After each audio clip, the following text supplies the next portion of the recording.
Hi everybody, thank you so much for joining me today. I am reviewing the Makeup by Mario and ABH Cosmetics collaboration today. You guys mentioned yesterday that this is the one that you guys wanted to see first. So sorry, life is crazy. We have so many restaurant openings happening right now, so I just don't have a lot of time, so I wanted to prioritize and give you guys what you guys wanted. So if you stay tuned, I'm also going to be doing a tutorial on this look that I love. This is sort of my everyday go-to look with the Mario palette. So let's get into it. So Mario is a famous makeup artist, a celebrity makeup artist who does Kim Kardashian's makeup and is known to do her makeup, and love him. I've met him in person. I went to his class in New York.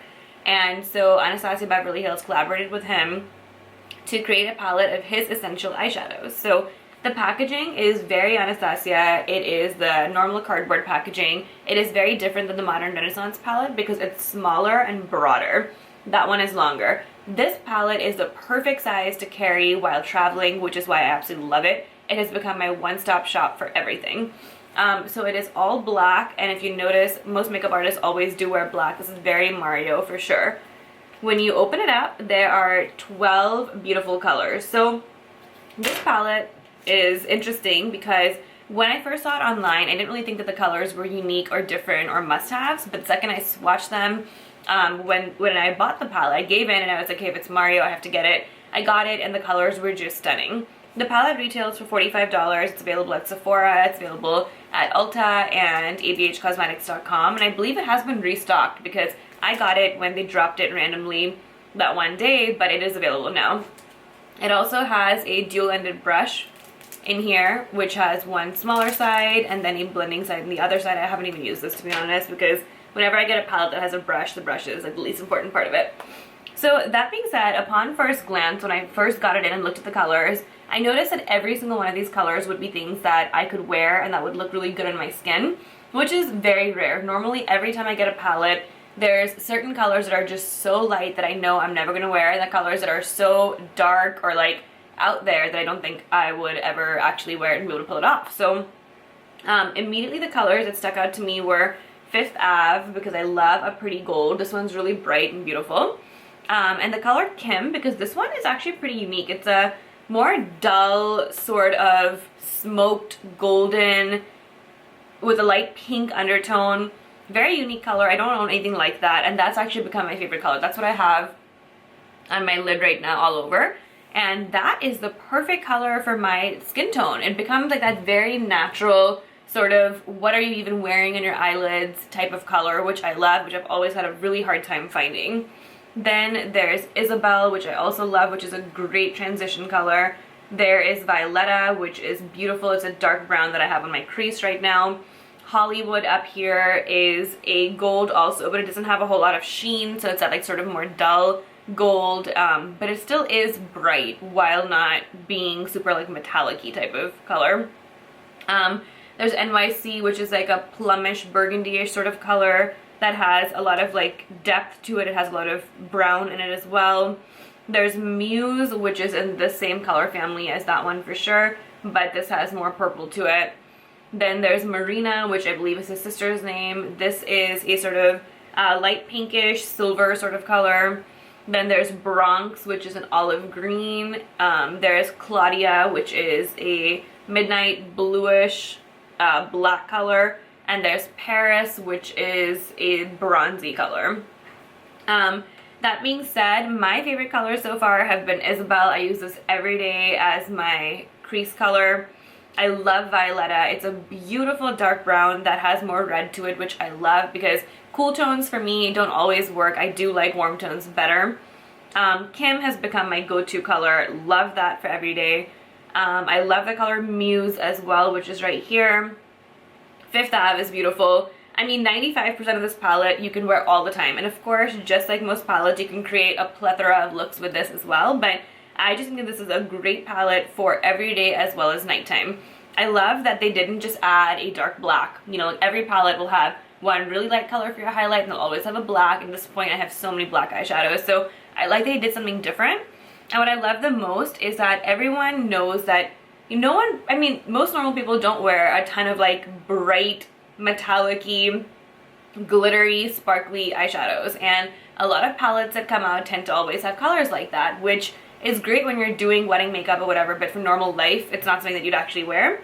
And so all of these colors, even the ones that have sheen, it's just a sheen. It's not like this sparkly glitter, like super out there sort of color, which I love. So this is an awesome palette for people who are like me, who like neutrals, who like everyday types of looks. And then you've got your darker colors to glam up the look too. So this was a super well thought out palette. I think that every single color in here I can wear and be happy wearing, which is very rare. I don't own even one palette today that I can say every single color in here is something that I can wear at any time, but this palette is that. So I love it. The other thing about this is that I think that it's a good amount of eyeshadow for your money. For $45, you're getting 12 eyeshadows. These colors are bigger than the Modern Renaissance palette colors as well. The only thing about it is that the eyeshadows are a little bit more powdery than I would like. In the Renaissance palette, a couple of the darker colors were like that, but the other colors were not. So you can end up getting some fallout, which I'm not a huge fan of. If you guys look closely, I use a bunch of these colors right now to create my look, but do you see how much powder there is? I mean, I guess that shows that it is pigmented. You don't need a whole lot to get the color, you know, payoff that you want, but I don't like the fact that it can fall and that it does have that sort of powdery feeling, because not every eyeshadow that I own is like that, and I prefer the ones that aren't. But these colors are beautiful. I don't think every single color is extremely unique, but I do think that having all these colors in a palette that you can use all the time is what makes this be worthwhile to me. You can travel with this easily. It has everything that you need, and you don't need anything additional. I have my highlight with this color. I have an everyday color right here and all the ones up here as well. I have my transition color. I have a crease color. I have a dark color if I want to make it more nighttime. I have colors for my under eyeshadow right here. I mean, it's perfect. I love it. So if you guys want to get started and see what I did to create this everyday look, please keep watching. I'm starting off with Primer Potion by Urban Decay just to prime my eyelids, and I'm going to go in with a black eyeliner and line the lower rims of my eyes. And I like to just line the rim and not go outside for this particular daytime look, but if you guys like it the other way, then you're welcome to do that as well. Then I've grabbed the Mario palette, and the first color I'm going to go ahead and use is Isabelle, which is my main transition color. And what I'm doing here is that I don't have very much lid space, which is why I have to pull it all the way up, touching the inner corner of my eyebrow. That's really important for my eye shape. Next, I'm grabbing Violetta eyeshadow, which is a lot darker in real life than it's showing up on camera. And that with a flatter, fluffy brush, I'm going to push that just on the outer corner of my eyes and run it upward into my crease that I put in earlier with my transition color, but I'm going to make this a little bit more defined while adding more depth. So if you notice exactly where I'm placing it in an area that I can be as controlled as possible, and I'm starting with a lighter hand because you can always go back and add more when it comes to darker colors. Then I'm going in with Kim eyeshadow, which is my main color. I'm going to put that all over my eyelids with the remaining space that I have, and I'm going to go up higher than normal people would just because, again, I don't have much lid space. I need to create that lid space, so I'm going up a lot higher and joining this with my transition color.